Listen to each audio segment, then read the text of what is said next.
Good. Train clap பண்ணலாமா? செய்யுங்க. 1 finger, 2 finger, இல்ல கையை மேல தூக்கி.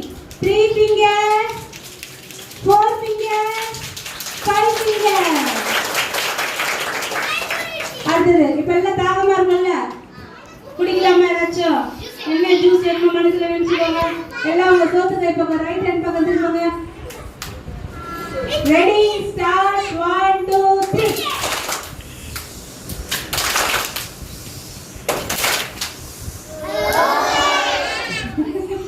சரி அப்ப என்ன கிளாப் பண்ணோம்? யானை கிளாப். ஓகே எல்லாரும் உங்களுடைய சோத்து கை பக்கம் ரைட் ஹேண்ட் பக்கம் திரும்பி ஃபர்ஸ்ட் பவ் சொல்லுங்க. ரெடியா? பவ்.